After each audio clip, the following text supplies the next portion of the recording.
Hello, welcome all to the second Foundational Infrastructure Working Group meeting. Let's see, we have an agenda. Let's do attendees. Didn't do that last time.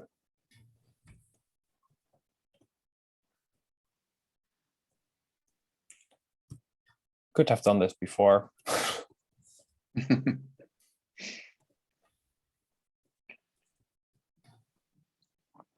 Hi. Hi.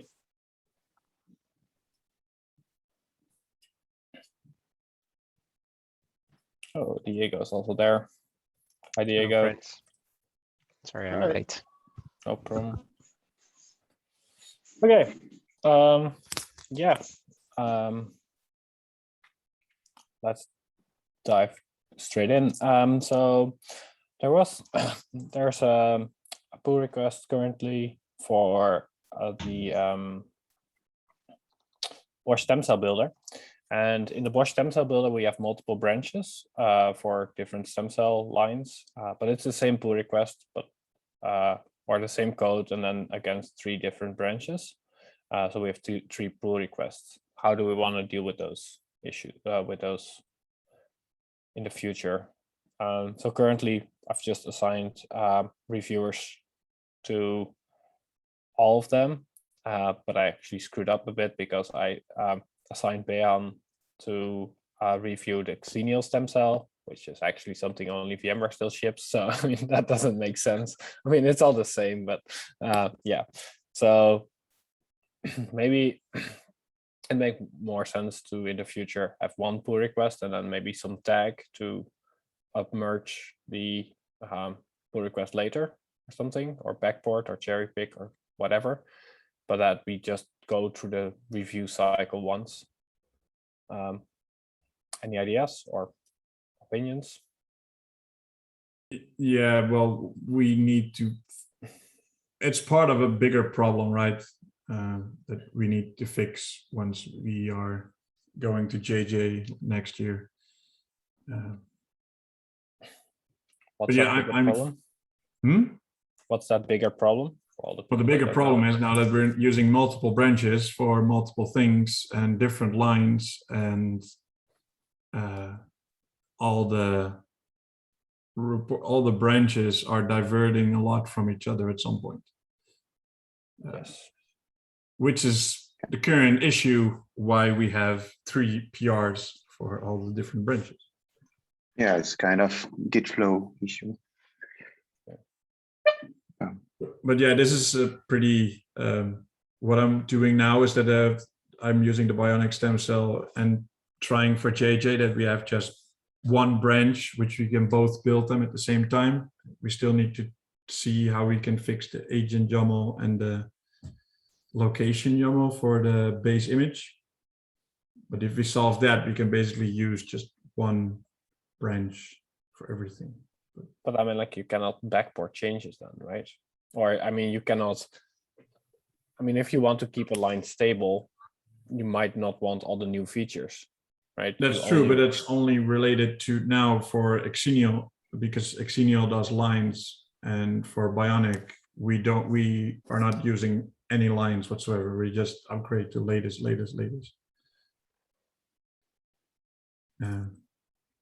I don't know if that's. We still need to have the discussions about lines, but I don't think it should be in this working group. Which working group should we have the discussion on? I have no idea. The special jump box concern us quite a lot. Well, I feel it's a matter of understanding the requirements, whether keeping separate branches makes sense, or but what we've seen with Ramon lately is that I had pushed some changes in master branch, Bionic master, if I remember correctly. Then I had to merge that into the Bionic 1.x, and then I cherry picked that to the various Xenio branches, as you told me, Ruben. Yeah, that was quite complex, and we thought at least Bionic Master and Bionic 100X, why the hell have separate branches? And it seemed to me also that one issue was related to resource tracking in terms of OS images. Their references are written in various branches. Those things make the branches diverge, and possibly if there was if this could be located in a separate repository for stage tracking or something. That's, I think, yeah, but it's a matter for me of gathering the requirements, how we want to manage stem cells lines. Well, why it was a separate stem cell line is because for each new major boss agent, basically. For each new major boss agent, there was created a new stem cell, and for the boss agent, they also had lines where they did cherry picking, and so that was where this whole lining stem cell lines stuff is coming from.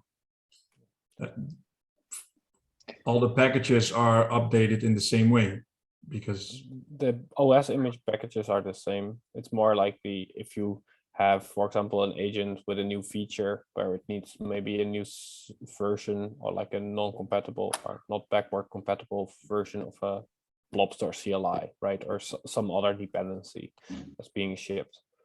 That's why we have separate lines. I think signed URLs, for example, is something that doesn't work with the older stem cells, the 400 series. Or maybe I'm confused there, but at least like, so it was introduced in a line, right? It's like a new thing. So that's yeah, why where there was line just stopped. a breaking change, and where we could not, but there have not been any breaking changes in the boss agent for a long time now. So. And I don't think there should be anything breaking changes from this point. But I mean, like we still have these lines for a while. Yeah, I know the current. So I mean, let's go back to the question. Yeah. Like, do we want to just have a label and make one pull request, and then if like functionally it has been approved, right? Then someone just has to apply the changes to multiple branches, to minimize the review overhead. Does that make sense? Yeah, also makes Yeah. sense. I think it makes sense if there are no changes required on the other branches. If there are some merge conflicts and you need to. I mean, actually, to be honest, I think we should only like review things to the Bionic branch, because the Xenial stuff is actually proprietary VMware stuff, or it's not proprietary, but I mean, VMware is the only one shipping it, right? So it feels a bit strange maybe to spend community resources reviewing those changes there. Like it's up to the VMware team to backport these changes, I think. Well, but yeah, it's a good idea to let someone from the open source community look at it, because then they know what is going on. But yeah, I mean, like the changes going into Xenial should ideally first go into Bionic, right, and then True. get backported. So also, if new features are being developed by VMware for the Xenial stem cell, they should be developed against Bionic and then be backported to Xenial. Because otherwise we have diverging branches. Yep. Makes sense. Yeah, let's do that. Let's agree to that.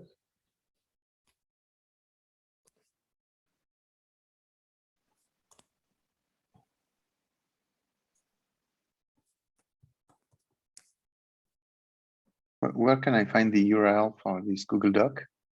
In the invite. Or it's put it in the chat.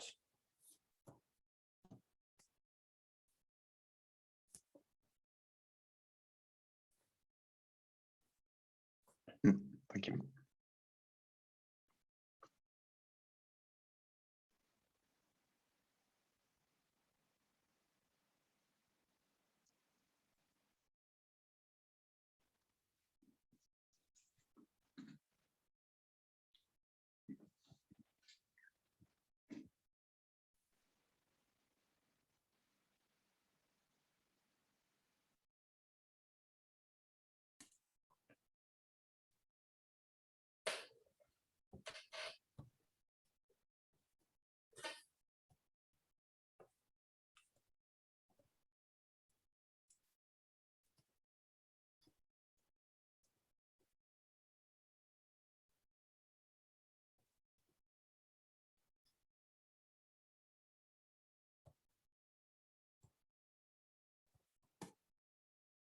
something like that. Yeah. Okay, something with a CPI release. It's I added this to the notes. I wasn't sure how we handled the CPI release. There is someone asking about the release.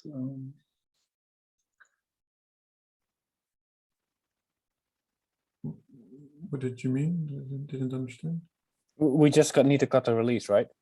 Correct, yeah. That's And all. how do we cut yeah. the So what I mean, the CI is still in being within VMware, right, for this one. So I would just put a story in the backlog to do this. Mhm. That we it's just, I think, something that slipped through the cracks. So I've done the same for the director, cut the director story. yeah, okay. Yeah, Konstantin released yesterday for Google as well, because I needed that one as well. When is the planning to move these anyways? There's no planning. Would be nice, but it's a lot of work. So Why is it a lot of work? just sheer number of pipelines, and also, Well, the Like- CPIs are only 4, right? So yeah, but I mean, it's also the resources, right? Because ideally, when you move the pipeline, you should also transition to community-owned IaaS accounts, because Yeah, otherwise it's S3 still a bit buckets and weird, stuff. right? you own the stem, like the fact that we are controlling the VMware or the pipelines at VMware is because we also pay for the resources. but then I Um, mean we can easily move it to the GCP, right? So Yeah, but not the OpenStack one, and I mean, like, it's the IaaS or the Azure one. You need like accounts for all the IaaSs, especially OpenStack is going to be painful. but we didn't Getting a stable OpenStack. yeah. we didn't do any we don't do any integration tests in those pipelines, right? We do, yeah. We have. Yeah, we do. Oh, okay. So, I thought it was just unit testing and then just no. There's Hmm. all the CPI methods are being exercised. So at least, yeah, I don't know if not all of them use the director. Most of them just like call the CPI method directly. yeah, the GCP does that. Yeah. And by the way, the S3 buckets for Bosch releases that related to this infrastructure working group, and do we have access to those S3 buckets, or Yes. do we have? Well, I have, Okay, and a few others. but we have an easy way to share those credentials, or just Yeah, so basically, if you're a member of the when you are in the GCP project, member of the GCP project for Bosch, Mhm. then there is a Google Secrets, and basically the secrets for the email, for AWS are all in there.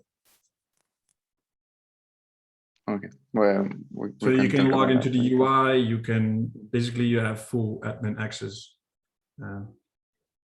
For AWS, I wanted to keep it because we're not using AWS that much. So I was trying to not to give everyone access to AWS, but at some point I just put the secrets in there. So that if you have full access in the GCP project, you can also just easily go to AWS. Maybe it makes sense to have all the approvers give all the approvers access to the GCP project for the community-owned CI. Does that make sense?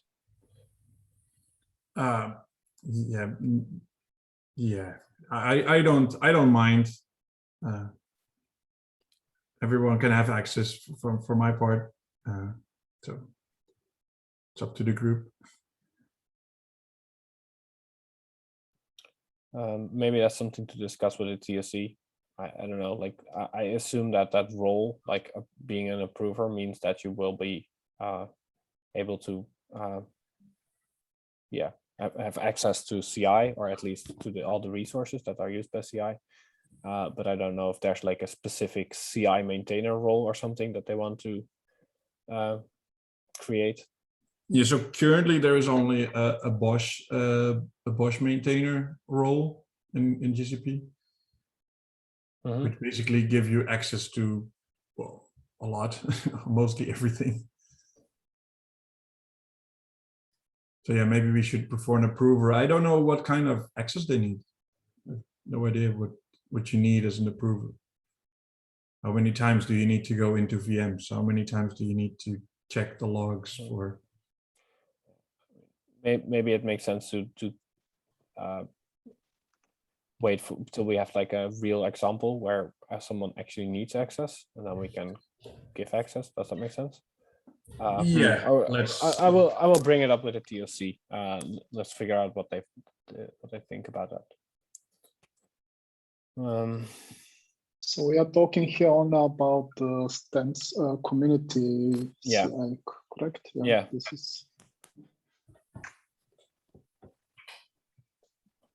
Yeah, I was just raising the concern because I always have in mind that working a Bosch release both involves having an access to Git and an access to the S3 blob star that is related to that Git. Yeah, I'm still in favor of switching to Git LFS for everything, because that solves that issue. But that's also so that's something we did for the VirtualBox, or at least VirtualBox CPI. Yeah. But we did it there in a quite a breaking way. We didn't care about previous blobs. We just wanted to move forward, since it's not like something where people actually use older versions of the CPI. But ideally migrate the blobs to Git LFS. For the previous one. We need to pay for it one way or another, either GitHub or AWS. Doesn't matter. Yeah, but GitHub is already linked, like it's already being paid for, and the access rights are in line with the rest of the stuff we do, right? You don't have to manage the access separately. Also, when you create a pull request and you push Git LFS blobs on a fork, the parent project will be charged. So that's people making pull requests aren't or don't have to pay for it, which is kind of nice. Oh, yeah. I thought Git LFS was free. Well, at least for the projects, the Bosch releases I've made using Git LFS, I don't pay anything. I think the first 100 MB is free or something, and then. Oh, I may not have reached that threshold yet.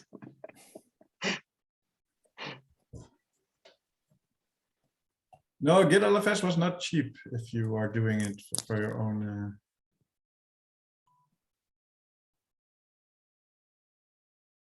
Okay.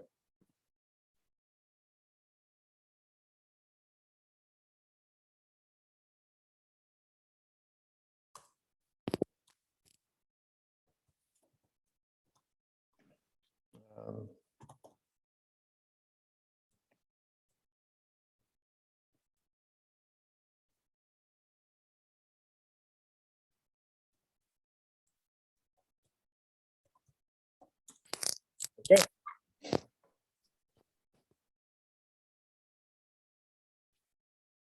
Nothing else is stuck, right, for the reviewers? Or So let's go over the board quickly. So here's two things that are blocked. They are both waiting for a Bosch release of the Bosch director. then these should be able to get merged.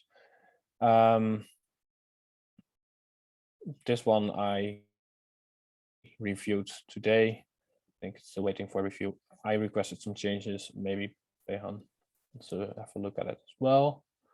I would.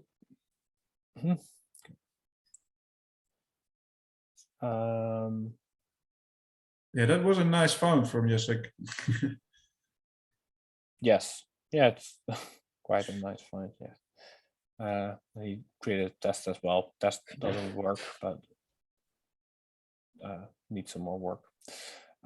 So this one is waiting, but there's also another pull request from Behan that addresses the things discussed here. So I've asked Kenneth to look at what Behan did, which is this one. Kenneth is not an approver, but he was involved with the original pull request. So I thought maybe it's nice for him to also get a say in that. Yeah, So- we've presented things a little bit differently. I've participated to that PR, either pushing my suggestion for a caption. Yeah, I saw that you already approved this one, right? Which is kind of judge and party, I admit. It's fine. But I still want Kenneth's opinion there because he was part of the good discussion. And then all these C group ones are part of the same thing that we discussed earlier. Those are the 3 PRs for the Bosch Linux stem cell builder.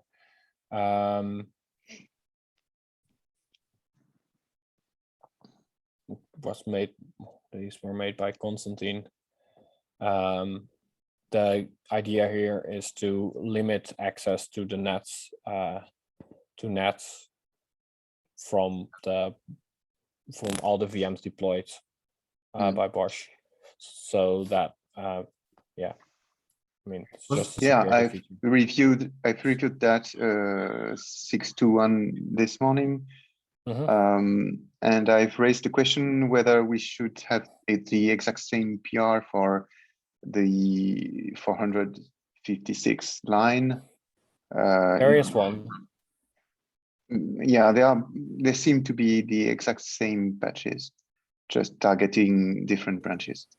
Yeah, that's what we discussed earlier, right?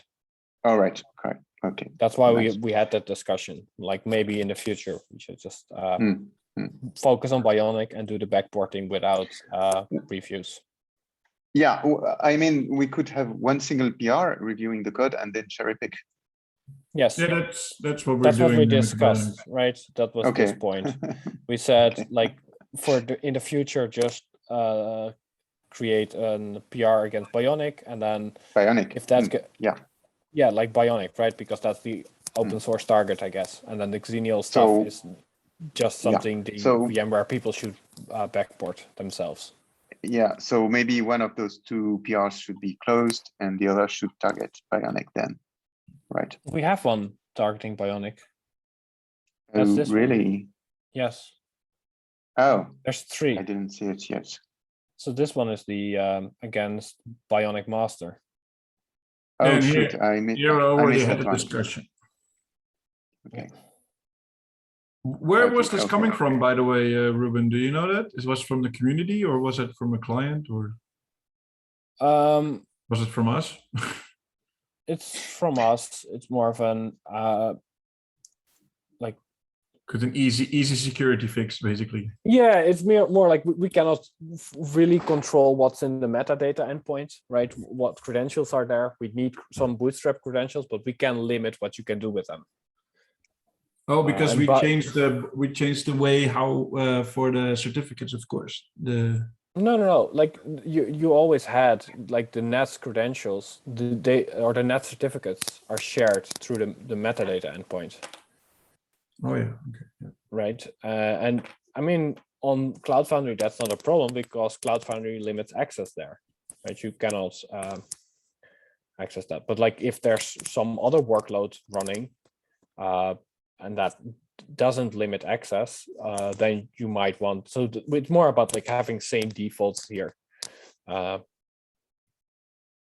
Okay, yeah, makes sense. Yeah, I understand why it's there, but I was just wondering where it came from. Yeah, I mean, like it's more like a follow-on of the work we did on Monet, right? With Monet, we did the same. Like we cannot update Monet, so let's make sure that you cannot access Monet if you don't have specific permissions. Okay. So this was a follow-on of that. Okay, we discussed this one, and this one already got merged. Don't know why it's still on the board, but yeah, lots of stuff got merged. Quite happy with that. Still want would be nice to have some sort of performance dashboard where we can track how many things we merge every week. But yeah, I think this should. I mean, there's no blockers here. This should all go through pretty quickly. So yeah. Okay. Yeah, these meetings will go faster and faster in the future. So less to Hopefully. discuss. So, yeah, for Konstantin PRs, I've reviewed the wrong one then, because I've missed the one on Bionic. Yeah. Should I port my review to the correct PR or? Yeah, let's all focus on the let's do one. it this way. Yes, let's keep this one, and the other ones we're gonna convert to draft, right? So that the community doesn't have to be concerned about those. Mhm. Does that make sense? I mean, yes, Yeah, so you I've did made a lot of review here, comments. but and there's already context. Let's keep it like this for now, and in the future we will do it differently. Yeah, Mhm. I agree. Because Okay. otherwise it's too much work. All right. Yeah. Okay. Any other business? Yeah, I was about to say something very quickly. Two things, actually. The first one about when Ruben said it would be nice if we could like measure some of this stuff. Back in time when I was working on the Bosch team, I experimented with this tool called OpenHub, where you can create a project and you can associate all the GitHub repos that you want to track, and it gives you a bunch of cool metrics. So I'll just paste the link in the doc as a suggestion, apparently, but hopefully you can see that. And this is the project I had created back in time for Bosch. So maybe if you had to experiment with that, I don't know if the tool gives you the metrics you want, but you could create, for example, a project for the working group with like all the repos, and then you can track the activities and hopefully like open PRs and issues and things like that. So just in case you want to have a look. And the second thing I would like to add is that I just checked the working groups page that Ruben you shared with us on the cryogenics team. I'll just paste it here just in case folks want to have a look. But then I will remove this from here. And I'm about to create like another area for disaster recovery, because currently the cryogenics team at VMware is looking after a bunch of BBR components. And we've been added as approvers in other working groups for the components that we are currently looking after, but we haven't been added in this working group. So I'll create a pull request and I'll send it over. So just so that you know when it hits you, what this is about. So you will split out a separate area for disaster recovery and put your names as approvers? Yeah. And by the way, feel free to like change names and like, for example, disaster recovery, because like that's how sort of we used to call like BBR stuff, but maybe there are other names, but feel free to change the PR the way you like. Yeah, that makes sense.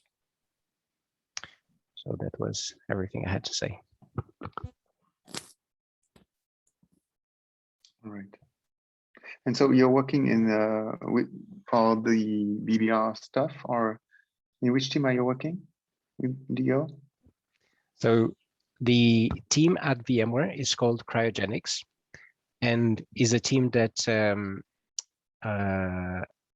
is looking after components where when VMware does not want to add like any new features, for example, but like these components are still being used by customers, and we're still sort of packaging these components. So we need them to be patched, and we need like to look after them.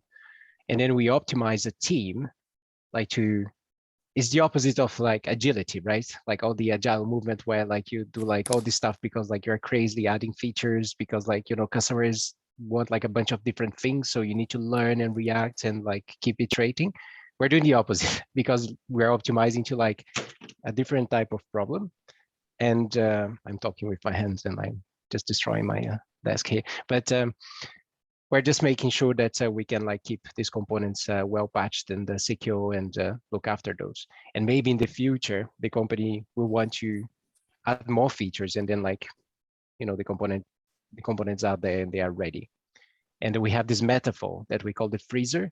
So like currently these components are in the freezer, and then like we're not adding new features to these components. Basically that's what this is, but we're still like patching them, and like they are going through CI, and they're like okay to use, safe to use. Does that answer your question? Yeah, and what kind of big components do you have in this team? Quite everything related to what we used to call Pivotal Cloud Foundry, or? It depends, like that. There's no like clear cut. Like in this case, for this working group is BBR. There are other components that are like VMware proprietary, like other small bits that are CFF bits, but I think the main thing that we have today is BBR. Okay. How many people are there in the cryogenic team? I changed like a lot. Now we are 3. Like 4 weeks ago, we were 8. Okay. Yeah, part of the team is in the freezer. Maybe another question. What's the state with the working agreements? Will we have global working agreements, or each working group? They were proposed by Amelia last week. This week in the TOC. There's like some final work being done, and then they will be converted into pull requests. There's a document for that. Will probably go wrong. Yeah, that's not the right user. Nice.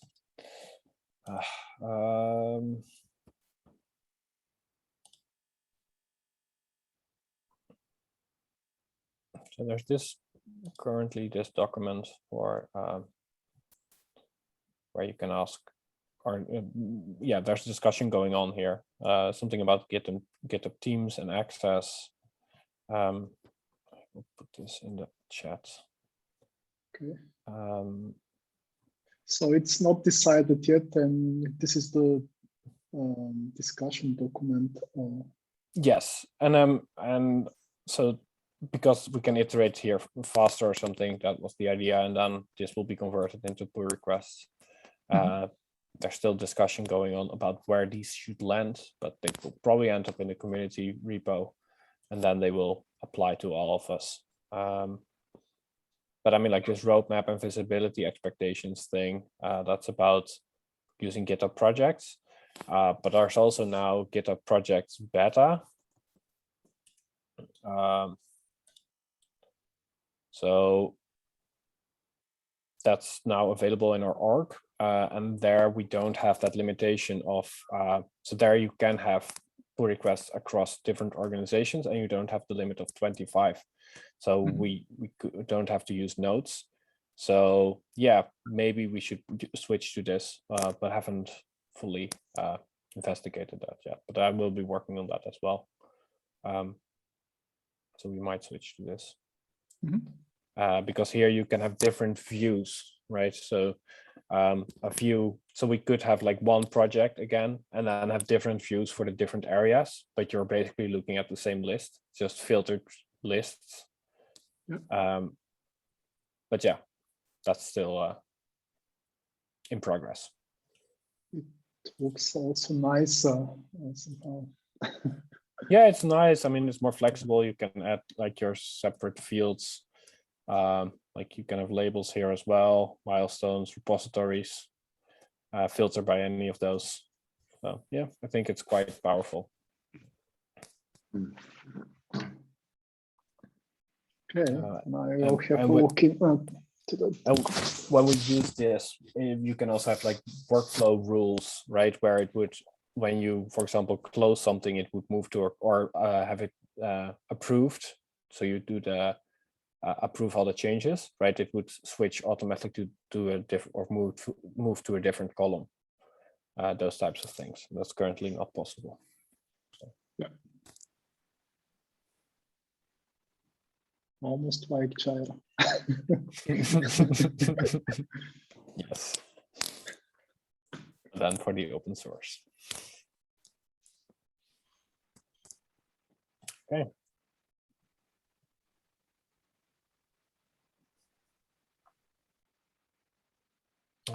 Another proposal was about bots, moving the stale bot over to something used by the foundation. How can we, by the way, put stalebot that it ignores a specific issue? You cannot. So you can just remove the stale tag, or like when it adds the stale tag, you can remove it again, and then it leaves you alone for a while. I mean, Okay. it keeps pinging you like every 14 days. I think that should be. So the thing that you can do, like if you don't want it to be, so you can convert a PR to a draft, right? Then it leaves it alone. Yeah, I thought think that- maybe that- there's a tag or something we can set from like. Not But why do stale. you want something to be open, but not take action for more than 14 days?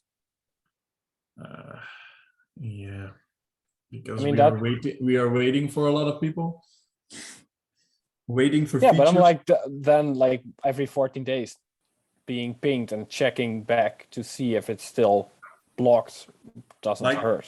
There is an issue like where I made a project for myself that was for the focal stem cell creation. Mhm. Now every 14 days, just get a notification. Like, dude, I'm working. on it." A project or a pull request, or what do you mean? It was an issue. It was a project. Yeah. You can have a draft pull request, right? That's Mm. a state where you're still working on it.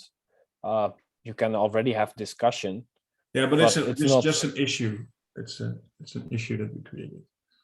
But you have code as well, right? So why not convert it to a pull request and track it there and create it in a draft form? That's more in line with what you're actually doing, working on a draft of a pull request.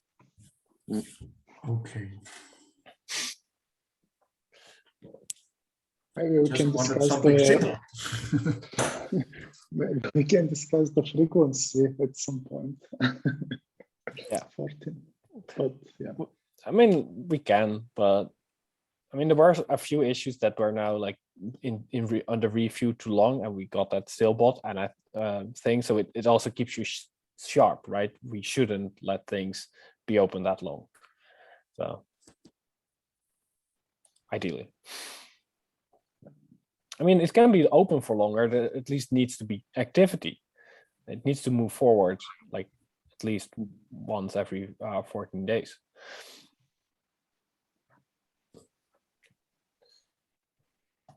Yeah. Anything else?